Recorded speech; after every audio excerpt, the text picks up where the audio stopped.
मेरा चैनल को सब्सक्राइब करें तो मोर प्यार से इमरसोट चैनल आपके बीच एक बार फिर से लेकर आ रहे हैं युवा दिलों की धड़कन सिंगर मिस्टर मणिचंद कुमार, जिनके प्रोड्यूसर हैं आर.एस. नागपुरी लोहरदगा।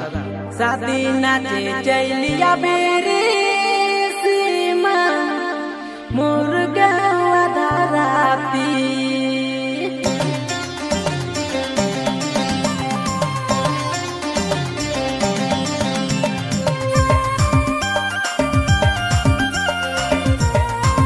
आर.एस.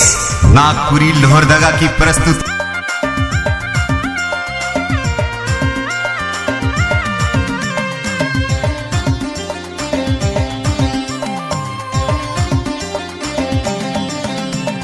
शादी नाचे चलिया बेरे सीमा मुर्गा धराती शादी नाचे चलिया बेरे सीमा मुर्गा धराती तोके जोराय के राइट सकर न जुआबू तोके जोराय के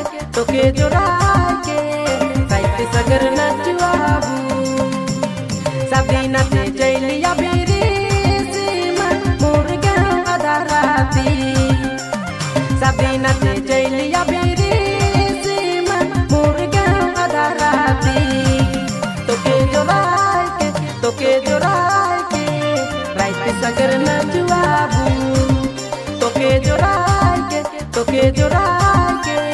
राइट सकर न जुआबू।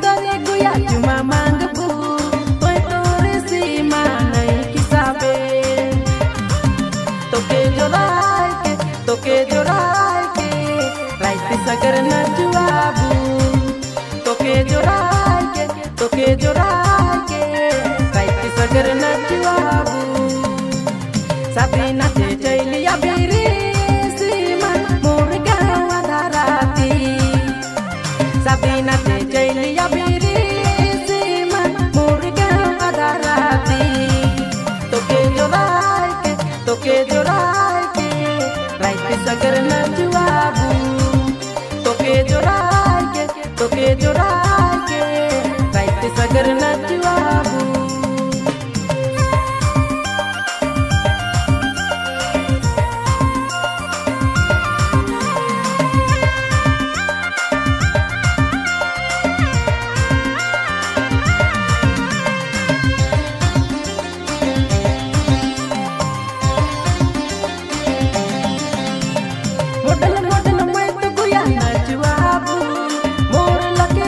जोड़ा नहीं नचना मोडल मैं तो गुया नचवाबू मोर लगे कोयो जोड़ा नहीं नचना तोके जोराय के राइट सकर नचवाबू तोके जोराय के राइट सकर नचवाबू शादी नाचे चलिया बेरे सीमा मुर्गा धराती शादी नाचे चलिया बेरे सीमा मुर्गा धराती तोके जोराय के राइट सकर न जुआबू तोके जोराय के राइट सकर न जुआबू।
सगर नचवाबू तोके जोड़ाए के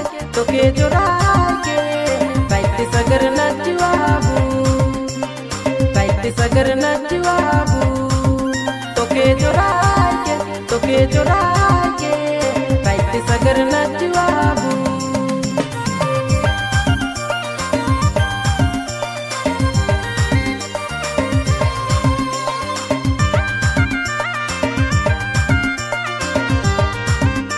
RS नागपुरी लोहरदगा की प्रस्तुति।